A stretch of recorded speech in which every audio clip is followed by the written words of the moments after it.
सो cam छो public. तो आज हमारे पास जो क्वेश्चन है वो क्वेश्चन है प्रोबेबिलिटी के चैप्टर में से।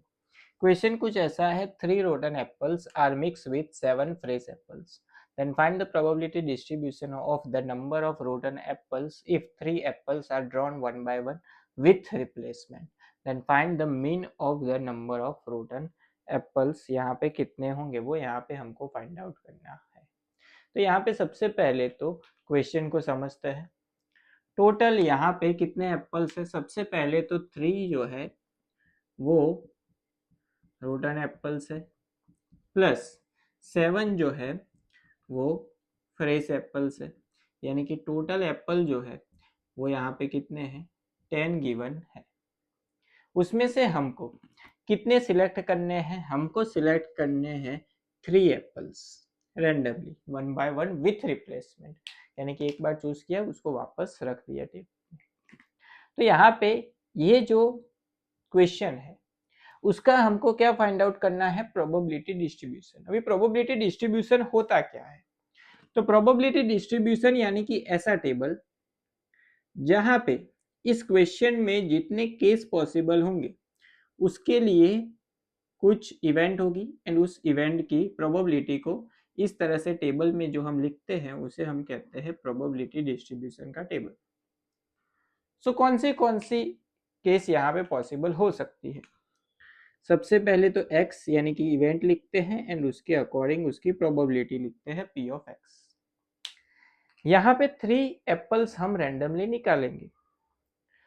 तो हमको फाइंड आउट करना है डिस्ट्रीब्यूशन किसके लिए,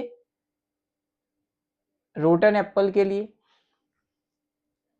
इसका मतलब हमने जो 3 एप्पल निकाले उसमें ऐसा भी हो सकता है कि 0 रोटन एप्पल निकले, या फिर ऐसा हो सकता है 1 रोटन एप्पल निकले, या फिर 2 रोटन एप्पल, या फिर 3 रोटन एप्पल। उससे ज्यादा तो हो नहीं सकता क्योंकि मैक्सिमम हमको 3 ही निकालने हैं। तो ये टोटल 4 केस यहाँ पे पॉसिबल हो सकते हैं। सबसे पहले तो x की जो वैल्यू है वो हो सकती है 0 रोटन एप्पल के लिए, 1 rotten Apple, 2 rotten Apple and 3 rotten Apple. तो ये जो केस है उसकी प्रोबेबिलिटी हम यहाँ पे लिखेंगे तो वो होगा हमारा प्रोबेबिलिटी डिस्ट्रीब्यूशन एंड उसका यूज करके हम फाइंड आउट करेंगे mean number of rotten apples. So यहाँ पे सबसे पहले तो probability for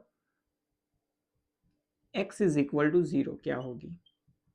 x is equal to 0 का मतलब है कि 0 रोटन एप्पल, यानी कि सारे के सारे एप्पल जो हम 3 निकालेंगे वो तीनों के तीनों एप्पल जो है वो कैसे होंगे, फ्रेश होंगे। तो फ्रेश एप्पल जो है वो यहाँ पे कितने थे, 7 थे। 7 में से 3 सिलेक्ट होंगे यानी कि 7C3 अपॉन, ये हो गए फेवरेबल आउटकम। टोटल आउटकम जो है वो कितने हैं, टोटल एप्पल है 10, उसमें से 3 सिलेक्ट होंगे तो 10C3 डिवीजन में आएगा। इसको कैलकुलेट कर लेते हैं। तो उसके लिए आपको एनसीआर की फॉर्मूला पता होनी चाहिए। NCr that is equal to n factorial upon r factorial into n minus r factorial. ये फॉर्मूला यहाँ पे अप्लाई करके सिंप्लीफिकेशन कर लेते हैं थोड़ा सा। सो क्या होगा, 7 फैक्टोरियल अपॉन 3 फैक्टोरियल, 7 माइनस 3 यानी कि 4 फैक्टोरियल। इसके डिवीजन में आएगा 10 फैक्टोरियल अपॉन यहाँ पे आएगा 3 फैक्टोरियल, 10 माइनस 3 यानी कि 7 फैक्टोरियल। इसको कैलकुलेट कर लेते हैं। तो 7 into 6 into 5 into 4 factorial divided by 3 into 2 into 1 into 4 factorial. इसके डिवीजन में आएगा 10 into 9 into 8 into 7 factorial upon 3 factorial यानी कि 3 into 2 into 1 into 7 factorial. 7 factorial 7 factorial cancel, 4 factorial 4 factorial cancel. दूसरी चीज क्या कैंसिल होगी, 2 कैंसिल आउट होगा यहाँ पे 4 से, 3 3 जा 9 कैंसिल होगा, 2 3 जा 6 यहाँ से कैंसिल आउट हो जाएगा। यहाँ पे अभी 5 2 जा 10, बाकी कुछ कैंसिल आउट नहीं हो सकता। तो यहाँ पे ऊपर की साइड क्या बचा, सिर्फ 7 दिख रहा है यहाँ पे। सो 7 अपॉन डिवीजन में 3 4 एंड 2, सो 4 3 जा 12, 12 2 जा 24, तो 7/24 होगी इसकी प्रोबेबिलिटी 0 रोटन एप्पल के लिए। 7/24 प्रोबेबिलिटी होगी, यानी कि तीनों के तीनों एप्पल फ्रेश निकलेंगे, ये होगी उसकी प्रोबेबिलिटी। उसके बाद probability for x is equal to 1। x is equal to 1 का मीनिंग क्या है कि 3 एप्पल जो हम निकालेंगे उसमें से 1 एप्पल जो है वो रोटन होगा। इसका मतलब 1 रोटन होगा तो रोटन टोटल कितने थे 3, उसमें से कोई एक सिलेक्ट होगा, यानी कि 3C1। बाकी के 2 जो है वो 7 में से सिलेक्ट होंगे, फ्रेश होंगे, यानी कि 7C2 अपन नीचे तो टोटल आएगा 10C3। तो यहाँ पे किसी का भी C अगर 1 है तो उसका आंसर वही होता है, यानी कि 3 होगा, इंटू 7C2 यानी कि 7 फैक्टोरियल अपॉन 2 फैक्टोरियल 7 माइनस 2 यानी कि 5 फैक्टोरियल। इसको कैलकुलेट करें तो यहाँ पे किया हुआ है 10 factorial upon 3 factorial into 7 factorial. Simplification कर लेते हैं थोड़ा सा। सो 3 into 7 into 6 into 5 factorial upon 2 into 1 into 5 factorial. 5 factorial cancel, division में 10 into 9 into 8 into 7 factorial upon यहाँ पे आएगा 3 into 2 into 1 into 7 factorial. 7 factorial cancel, 2 3 जा 6 कैंसिल होगा, यहाँ से ये कैंसिल आउट हो जाएगा 4 से, ये कैंसिल आउट होगा 3 से, 3 3 यहाँ पे कैंसिल, दूसरा कुछ कैंसिल आउट यहाँ पे अब नहीं हो सकता। तो यहाँ पे क्या बचा ऊपर की साइड, 3 इंटू 7 21 अपॉन 4 इंटू 10 यानी कि 40। तो इसकी प्रोबेबिलिटी जो है वो होगी 21/40, प्रोबेबिलिटी फॉर 1 रोटन एप्पल। उसके बाद probability for x is equal to 2 क्या होगा, x इज इक्वल टू 2 यानी कि 3 एप्पल जो है उसमें से 2 रोटन एप्पल निकलेंगे, यानी कि रोटन एप्पल जो है वो कितने हैं 3 है, उसमें से 2 सिलेक्ट होंगे, यानी कि 3C2 इन 2 आएगा 1 एप्पल जो है वो फ्रेश होगा, यानी कि 7C1 अपॉन नीचे तो टोटल 10C3।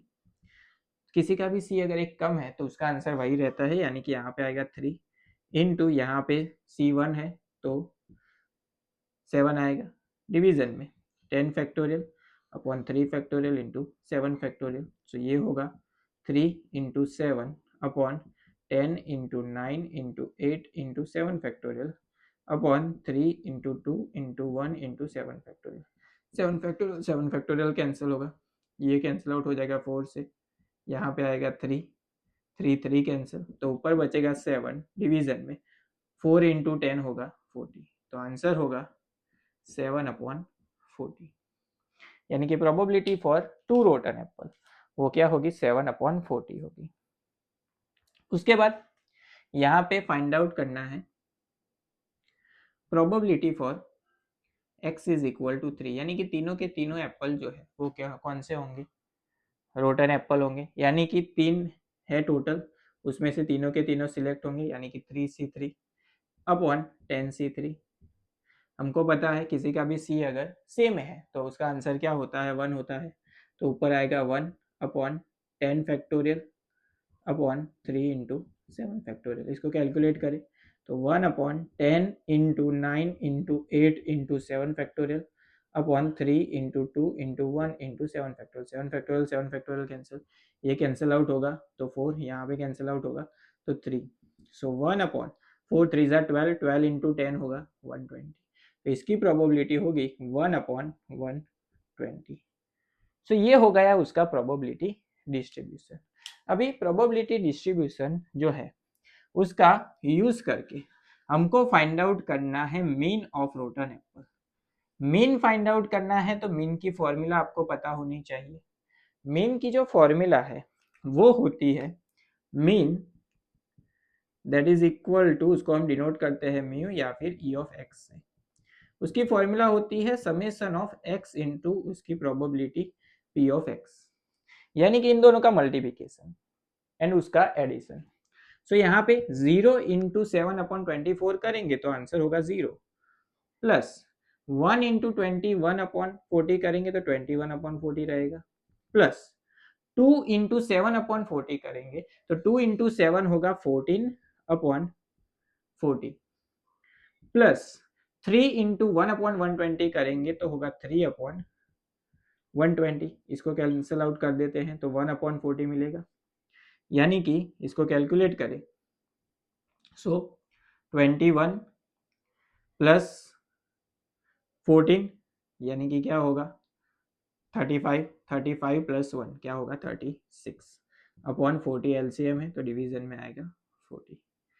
यहाँ पे इन दोनों को 4 से डिवाइड करें तो 9/10 मिलेगा, यानी कि 0.9, यानी कि अप्रॉक्स इसको लिखे तो 1 रोटन एप्पल जो है वो होगा हमारा मीन, जो हमको फाइंड आउट करने के लिए बोला गया